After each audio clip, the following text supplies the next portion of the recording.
Back here on HQ Spotlight, where England enters the World Cup with something it hasn't always had in recent tournaments, a roster that feels both talented and battle-tested. The Three Lions have been knocking on the door for years. Now, under new manager Thomas Tuchel, many believe this could finally be the team that brings it home, as the quest you see here begins June 17th in the group stage against Croatia. Our own James Benge has locked in the 5 biggest reasons why England can go on to win the World Cup, and he is here with us. James, thanks for being here. We appreciate it. Let's go ahead and start with your first reason. Harry Kane, of course, England's all-time leading scorer. He's won major trophies at other levels and is still producing at an elite level. So why is having the best striker in the world the biggest reason England can finally get over the hump? Yeah, I mean, look, these will be a lot of close, exciting, dramatic games, and having the guy that puts the ball in the net really is a big difference. And I know there'll be people watching saying, James, you're wrong, Harry Kane isn't the best striker in the world. Well, he is.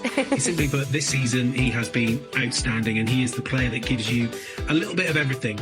You know, maybe Erling Haaland is a better natural goal scorer, and maybe Kylian Mbappe has pace to burn. But Harry Kane is a player that can create for others, that can combine in midfield, get in the box, score goals. He has been out of this world at Bayern Munich this season. He put up the sort of scoring numbers that Cristiano Ronaldo as well has never bettered in prime careers. One of the sort of 4 or 5 best scoring seasons in European football history. He's at his prime. He's probably not played quite as many minutes as he had in previous years, and he's maybe coming into this with a bit more form and fitness. Scoring against New Zealand, we know he's going to play well in an England shirt. To me, he is the player that can turn a game, turn a tight game, convert his chances, and England win against a France, a Brazil, a Mexico, whoever it might be. And if something goes wrong for Harry Kane, I mean, this is a wasted segment, because as much as England can win the World Cup with him, they cannot without him. This is true. Let's get to your next reason. And, you know, international tournaments are often won by managers who can navigate multiple high-pressure games. And it's no secret that Thomas Tuchel has built a reputation for just that. Why do you believe his experience in knockout competitions gives England a real advantage here? Yeah, I mean, for me, maybe the best sort of individual coaching campaign I've ever seen in this job was covering Thomas Tuchel up close in 2021 when Chelsea won the Champions League. And Tuchel came in mid-season to a Chelsea that was divided, that was a very difficult dressing room to operate, and he immediately turned them into a team capable of competing for the Champions League. Simple, basic structure, organised defence, but from that, played really good, controlled possession football, played the sort of football that works very well in tournaments. Chelsea don't, and England don't, and we'll come on to this. They don't concede many goals. They are organised. They keep the ball, which has always been such a problem for England and would be a huge problem in the heat of a North American summer. So he is a coach that knows how to bridge the gap. And he is, I mean, you know, anyone that saw how he beat Chelsea in the Champions League, beat Manchester City even in the Champions League final in 2021, would not doubt for a moment that in the big games he comes up with those perfect game plans. He reached the final of every single knockout competition he was at Chelsea. So really, you don't get much better than Tuchel for knockout competitions. We're going to talk more about that experience in a moment, but one thing we also know about World Cup winners, they defend. And when you look at this England back line and the options available, why do you believe that this defense is capable of carrying this team deep in this tournament? 0 goals conceded in qualifying, as simple as that. And look, I know that Serbia and Albania are not France and Brazil, but they're also kind of as good as some of the teams that England will play in the group stage. You know, with all due respect to any Panamanian viewers, I don't think that England will be too disconcerted by what that team might hold. And, you know, it's that familiar cliche on your side of the pond, isn't it? Defence wins championships, and Tuchel and England have got that. And they do have great individual players. Mark Gay in particular, outstanding.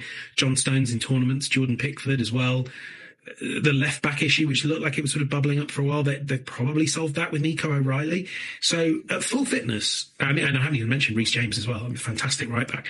At full fitness, I think there's a really good back 5 there, and in front of them is not too bad either, and that's me teeing you up for the next point. Mm-hmm. Let's go ahead and talk about ahead of them in this midfield. Rice, in particular, has become one of the best holding midfielders we've seen in the world, and Anderson, of course, emerged as really a key piece alongside him. Why does this duo, though, give England a foundation that maybe many other contenders just simply don't have?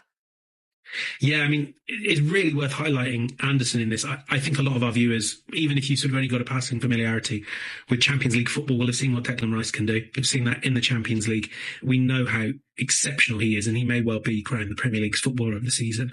I'll be honest, I'm not sure he'd get my vote, because I might well give it to Elliot Anderson, who at a lower level at Nottingham Forest has established himself as the player that Manchester City believe could be the successor to Rodri, that Manchester United are more than willing to fight him for. He is a player that can control possession. Most touches in the Premier League this season. He wins the ball back fantastically, led the league by a mile in ball recoveries.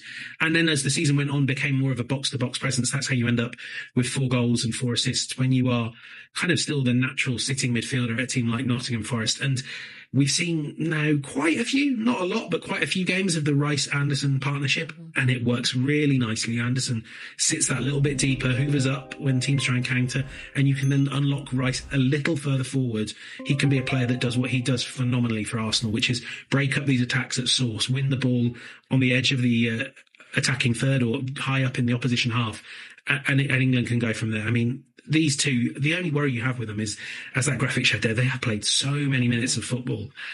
Look, I'm here giving the optimistic case for England, and I really hope that involves Rice and Anderson getting rested when they need to, but being fit for all those big games. Because if they are, they can go head to head with maybe any midfield other than Portugal's. Yeah, fresh legs will definitely be important. We have reached our final reason on why England can go on to win the World Cup. And for years, this was one of the youngest teams in major tournaments. Now, many of these players have been through World Cups, Euros, semifinal losses, final losses as well, and all the pressure that, of course, comes with that. Why will that experience be the final reason this team can go on and finish the job? Oh, don't rub it in, Jordan. It's been a hard few years for us English people. Yeah, 2 defeats in Euros finals, a World Cup semi-final heartbreak, World Cup quarter-final heartbreak. It's been tough, and, some will say you've just not got that winning gene. But I've spent a lot of this season watching Arsenal, and people said the same thing about them. And a lot of these English players, of course, coming from Arsenal, the likes of Declan Rice, Bukayo Saka. And sometimes what you've got to do is just keep hammering at the door, keep asking the question, and you get maybe a lucky break. I mean, maybe this year England don't get those lucky breaks. They end up getting Mexico City at the Azteca in the round of 16, and gosh, that'll be hard.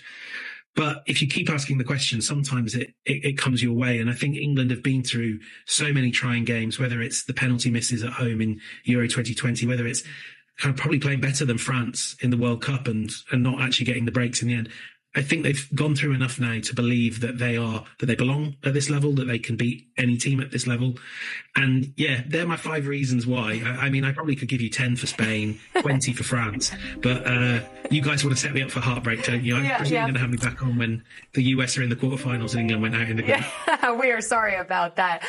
James, thanks so much for joining us here on HQ Spotlight. We will see if this is finally the year for England as their quest begins June 17th, as I mentioned, in the group stage against Croatia. Right now, England with the 3rd best odds to go on to win the 2026 World Cup.